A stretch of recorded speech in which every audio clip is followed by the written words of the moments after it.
What are you doing? Got your little tongue out, honey. Got your little tongue. Good morning. Good girl. Alright, you guys, welcome back. It's Tori, and I have Jesse here with me today. He's, not going to be in all of my videos, but this is one where I managed to seduce him into it with some 7 Brew. Yeah, some 7 Brew. Unfortunately, in the 5 minutes it took for us to drive from 7 Brew to a parking lot, he has this much left. We've been sitting in this car for like 15 minutes. Okay, we have been a little bit. No, it's been for like 15 minutes. So, okay, yes. So it's been about 15 minutes, but it's because the topic we are going to be discussing today is one that does require some thought. So we've compiled kind of a short list of things that we feel people don't really think about before they get married, or they just aren't told. And of course, a lot of these are going to be applicable to long-term relationships as well as marriage. Like, it's not like it's mutually exclusive. But yeah, we came up with 4. So starting off, I think this is kind of a big one that we all hear, but I think there are very different interpretations of what it means. And that's compromise. So I feel like when we hear the word compromise, we think of both parties coming to some kind of mutual agreement where both are somewhat happy. Not as happy as they would be if they got exactly what they wanted, but they've come to a point where it's like, this is good. Mm-hmm. But we feel that a lot of the time in marriage, compromise comes down to who it actually matters more to. But what we're kind of saying is sometimes... kind of rambling. Can you talk a little? Yeah, I was going to. I'm so sorry. Just I'm nervous. I don't know why. I don't know.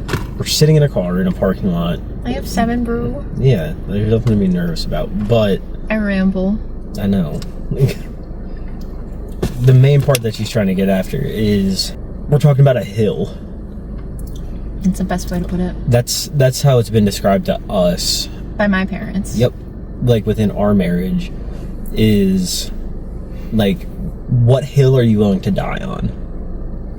And I think sometimes like that ideal gets taken for granted to an extent, because a lot of things that you may think are hills shouldn't be hills. I mean, I wouldn't go that far. No, I'm just saying for like some little things. Like, I'm not talking about like I know, like, for us, there's been like a little thing here or there, and you're like, this is my hill, and I'm like, that doesn't make any sense. Well, sometimes it really is my hill. Just because you don't think it should be a hill doesn't mean it can't be my hill. No, I know. I feel like what you're trying to say is sometimes the most important thing isn't getting your way. It's about resolving the issue together and moving forward in a way where you are both content. Yeah. Because at the end of the day, it comes down to you and your partner, not just yourself. Yeah, like, that's exactly what marriage is. And my example for like the goofy, silly hills are like, I'm not getting out of bed right now. This is my hill. No. I'm not saying you've done that. I'm just saying, like, that's an example. I never say it's my hill. I just, like, genuinely have a really hard time getting out of bed in the morning. Sue me. I'm not... It was just an example. A bad one. But either way, like, yes, it was never really... Like, it never really crossed my mind until my in-laws, my parents, were kind of like, hey, like, you just have to figure out what your hill is in the marriage. There, when things pop up, like, is it a hill you're willing to die on, or are you willing to either meet your partner halfway, or maybe even move a little bit towards a direction like you're not the biggest fan of, but it would affect them a lot. I mean, at different times, I think that it'll go one way or the other, but changes over time. We'll move on. So this one I know has been... So just for context, so we're going on 3 years of marriage. We'll have been married for 3 years this coming August 3rd. And for me, this was kind of a big one because, and I'll actually say what it is before I dive into it, because that just makes sense, doesn't it? Mm-hmm. So when you get married, when you become one or two wholes together, right? It's super easy to kind of lose yourself in it. Because I know for me, and this might be childish, but I always saw marriage as like the fantasy, kind of like you're together all of the time and you're doing all these things together and it's just like romance and all of this all the time. I am very much a hopeless romantic. And in a lot of ways that is true.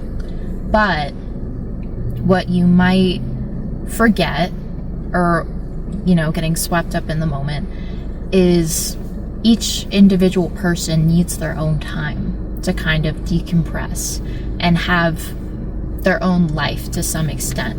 It's very easy to get so obsessed with your partner, because like this man is my whole world. Like, he really is. There's never a time I truly don't want to be with him, like, ever. And so it's very hard for me, and it's been very hard for me to kind of prioritize myself and time for myself, because I just want to be around him all the time, because I love him, and that's just my personality. I think when it comes down to it, I think it is more of a female than male thing, because I do know, like, myself, like, she's also the love of my life. There's nothing I wouldn't do for her, and she knows that. Sometimes I have a hard time showing those things, but it's like, I do think for a handful of people, man or woman. You hesitated with the woman. I was thinking of, like, I almost said, like, man or female. I don't know what I was doing there, but that's okay. It's like, I think, like, I think it does come down to, like, there are all of, like, the princess movies, the books, and everything like that, to where, like, they lie to us. They say that we're gonna be together all the time, and our lives are just gonna, like, they're gonna just revolve around each other, which, like, there's nothing wrong with that. We most definitely have, like, different love languages. Yeah, we do. Like, most definitely. And, like, I'm working to do better to show love in the way that she not reciprocates. That's not it. Receives. Thank you. Not reciprocates. That's not the word I was going for. Which, like, I'm working to do better with. And, it's always going to be work, right? Like, that's what marriage is. It never stops. You never stop working. You never stop learning about your partner. And you never stop, trying to be better for your partner. Yes. So it's very easy to get wrapped around each other, especially in the first handful of years of marriage. Like, some of the things that, like, I know I've seen from Tori is that there's things that she may not do anymore because, like, maybe I don't want to do it. Yeah, so what he's kind of getting after is, like, is before we got together, like, I was very outdoorsy. I was going outside all of the time. And in our first couple years of marriage, I have just gotten so used to kind of doing what he does. Like, we had kind of a swap. So, like, when we were first going out and getting together, we were outside all the time because I kind of just magically coerced him into it. And, when you're dating, you're excited and you want to go try all these different things. And so that's what he was doing. And then, we kind of swapped, and I was kind of doing more of, like, the inside and, like, what he kind of likes. And in the best way possible, I've developed an interest in gaming again, and Legos and all these things that you would typically do inside, but I've kind of neglected the outside. I don't want to say outside version of myself because that just sounds kind of wild, but the outdoorsy side. Yeah, like, I have kind of neglected it, and some of that kind of is because of where we live now. So when a relationship is just starting, you're both excited. You're planning dates. Like, there isn't anything you wouldn't do for this other person. But then after you get married, and I know I've seen a lot of women on different public forums, like, talking about this. It's like, he doesn't see me the same way he did. Like, he doesn't do all of the things for me that he used to do. And that comes down to complacency. That means that your partner, and likely yourself, you've gotten comfortable. You know, you're in a place where you feel safe and you feel loved, and you're just not as worried about all of those things. But you have to find your way back to it. And I know that's something we're both working on. Like, for a really long time, I used to write these like whiteboard notes for Jesse anytime he was working a weekend or anything like that. Well, it's what I was about to say, is I stopped for a long time, but that is something I've picked up again, because that's one of the ways that I like to show him. Because as time goes on, you know, it's you don't want to lose that spark. It's like when you become comfortable, like you don't actively think about some of the things that you should be thinking about. So, but they are the most important person in your life. Like, this is, when you get married, that is the person you are choosing to start a family with. Yep. You know, like, it's not like you just give the big finger to, maybe not the big finger, it depends on the person, but, you know, just give the finger to your, you know, the family that raised you or anything like that. But at the end of the day, like, your partner is your family now. And you have to put your best foot forward for them, even when you're tired, and sometimes even when you don't feel like they're doing that for you, because no one is perfect 100% of the time. Like, it's not, unfortunately, and I know a lot of people talk about this, it's not always 50-50. There's times where you or your partner is going to be that 20 and the other has to be that 80. But it's going to switch. All the time. That's just how life goes. But we should probably move on to the next point. Which brings us to integrating our lives and living together. And I think I'm just going to let you dive into that. So this one was kind of like mine, because I had a hard time kind of thinking about, you know, some of these aspects. I know one of the things that, you know, like I heard growing up was like, make sure you live with somebody before you get married. You're learning your partner's habits as well.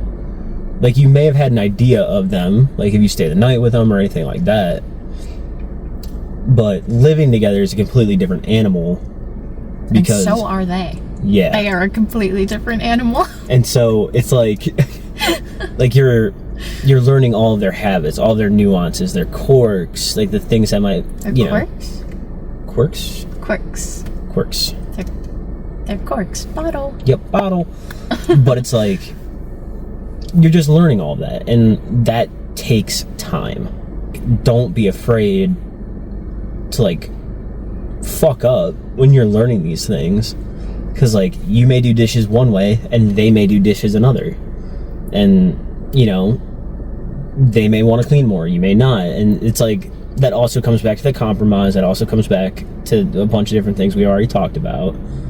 But, you know, like for us, we kind of lived together before we got married. Oh, honey, we did. We shared a twin bed in a barracks room. Yep, and, you know. It was awful. Well, she moved herself in. Okay, he always says that, and it's not true and funny. No, it's not. So, we lived on different floors, and, you know, we were not supposed to do this. It was a secret, like under wraps. Nobody knew we were living together in the barracks, because it was when we were still both active duty. And I went to get some more things because I was spending every night in his barracks room, and what I remember is him saying that I should just bring some things over. He doesn't recall this. No, I recall that. He says that I showed up with a basket full of my things and was just like... No, that's not what I'm saying. I was like, yeah, you know, like, keep a couple of things here. It's just like how our first date wasn't actually a date. It was. It turned into one. Well, I thought he asked me out on a date, but in all reality, he was asking me as a friend if there's things where it's like, oh gosh, like that's too much. Like you communicate that, but in a kind way. Yeah. You know, when it's someone you care about, like, you should speak kindly to them, even if it is harsh, obscene. Yeah. What they're doing. I don't know why she's looking at me like that. I don't do anything like that. No, definitely. I'm a good husband. You are a good husband, but you do some nasty things. We don't need to get into that. Yeah. Last one. So, health and wellness. We've all heard of relationship weight, happy relationship way. Mm-hmm. But when you get married, it's different. Very much so. And I know it's something we have both struggled with. Mm-hmm. Because when you're with that person and you're comfortable with them and you're happy, life is good, it's super easy to neglect yourself. Very much so. But you have to look at it from a longevity standpoint. Yep. Like, do you want to be able to play with your kids and take care of your kids and it not just be a fighting battle? Do you want to live long lives together and be able to do whatever it is you want to do? That all comes down to taking care of yourself. Yeah. And it's super easy for two people to kind of feed off of each other. Yeah. It's rough. There's a lot of times where she's like, oh, I don't really want to go to the gym then. I'll be like, I'm not going either then. And it's kind of like that. But then it's also, like, it goes both directions, right? Because there's times, like, I'm able to kind of, like, motivate her to get out of bed, go to the gym with me. And then same vice versa. There's times I don't want to go where she's like, we should really go. There's definitely times she's like, I don't want to do anything today. And I'm like, sick. Me too. Yeah. When, you know, like, there's always something that you can do to kind of better yourself. So. But there is, like, one part of that where, like, our circumstances are, I don't want to say unique, but they're unique. So, like, I have chronic pain and so does he. So there are days where we're both just kind of like physically not able to. Like, well, I wouldn't say physically not able to. It's just we have bad days when it comes to pain. That, but also, like, there's days where you can kind of push yourself to do something, you know, but it's easy to just kind of sit back, relax. Yeah, and sometimes you need to. Don't get me wrong, sometimes you definitely need to. Sometimes you can get yourself to go for a walk, but then there's days where you can't. And I think part of integrating your lives and, like, how you live and getting healthy and all of that is kind of just having an understanding of that for each other. Like, he can tell the difference between when I just don't want to and when I'm like, it's a rough day, babe, I can't, like, I can't walk my back. And it's important to learn those things about your partner. And, you know, that was our last point that we were going to bring up, but now, like, kind of just, like, briefly before, you know, the video ends and I have to use the restroom so badly. Gotta pee. Oh, I wonder why. I'm about to pee my pants. Why. But looking at all of these, like, they all go together, like 110%. Like, integrating your lives, like, health and wellness as individuals but together, like, not losing yourself, and then compromise, like, they all play a part in each other. Like, if you did a Venn diagram, they would all, like, match in the middle. It's a big word. I haven't heard that in a long time. Well, it's true. Like, the circles. I'm not disagreeing. And it's just like, Wouldn't that just be like a bubble map? No, it's a Venn diagram. It's embarrassing for me. Anyways. No, but it's just like, they do all come together, like, and meet in the middle, right? So, like, we're going on 3 years of marriage. Still newlyweds, some people might say. Yeah, and it's just like, there's still things, and I said this before, that you're always going to be working on in your marriage. Always. The work never stops. The learning never stops. And, you know, like, us, we're still learning how to compromise better. We're still learning how to be one, but be ourselves as well. Showing up for each other. Yep. And we're still, like, I don't think we're still integrating ourselves, because we've kind of learned that one to an extent. We're pretty well integrated. But, like, we're still working on health and wellness as a whole for, you know, our relationship being strong and healthy, which it is, but it can always be stronger and be healthier and be better, just like you can as an individual with your emotions, your physical well-being, and everything like that. And who doesn't want to look good for their partner? That's what I'm saying. Like, don't do it. Like, your motivation to be healthy shouldn't just be to, like, look good or look good for your partner. Like, you want to look good for yourself, and too. do it for you. Yeah, do it. But also for how you feel. Yeah, you want to feel good. I'm actively trying to lose some weight right now and build some muscle because, personally, like, I just don't feel very comfortable in my own skin right now. And I feel very weak. Like, about a year ago, like, I was feeling really strong. Like, I could curl some 20-pound dumbbells. We were getting to 25. DMV iron. Like, I was really happy with where my physique was getting. And then life just got chaotic and I stopped. And now, like, I can barely curl 10s. And I hate that because I always feel better when I'm stronger. Like, I really, and I just want to put this out there. For anyone who's watching this and is afraid as a woman that they're gonna look bulky or look big working out, you will have to work so hard to get there. Even when I was at my strongest, it didn't even look like I worked out. And I was going, I would say, 4 or 5 days a week. Yeah, like I would say 5 to 6, and lifting pretty heavy, and still you really couldn't see anything. So it takes time. Don't be afraid. It's different for men than it is for women. We unfortunately do just take longer to develop muscles. I put on muscle quick. You do. It's super fucking annoying. But I also have a hard time losing weight though, so yeah. I put on muscle super fast. Endgame, marriage is hard. It's gonna stay hard. And it being hard doesn't mean that you have a bad marriage. It doesn't mean that you have a bad relationship. I think that shows how much both parties care. When you get to a point where you're both just kind of like, yeah, whatever. Like that's a huge red flag in my eyes. There's nothing wrong with having disagreements and arguing. It all comes down to how you do it. And that's something I still very much struggle with. Like, when I get upset, it's like a hammer, you know? That's what my dad always said. I'm like a hammer.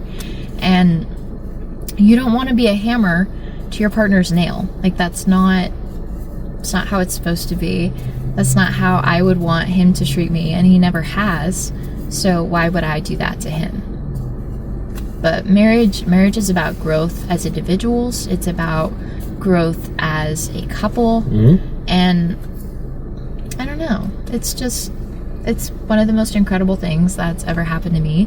Same. Yeah, I think that kind of concludes it. That's our take on marriage. Yeah. Things that people don't tell you. People don't tell you, or maybe you've heard and maybe you don't think about it. Thank you guys so much for watching. If you enjoyed the video, please like it. If you have anything that you don't disagree with, or maybe when you were watching the video you just kind of thought about and you want to share, please comment down below. Huge shout out to my husband for jumping in on this video with me. Happy to be here. If you feel like maybe possibly you'd want to subscribe, I certainly would be thrilled and flattered, and like maybe, I don't know. Happy. Just I threw it out there. But thank you guys for watching. Thank you. Bye. Bye. Hi, princess. Hello. Good girl.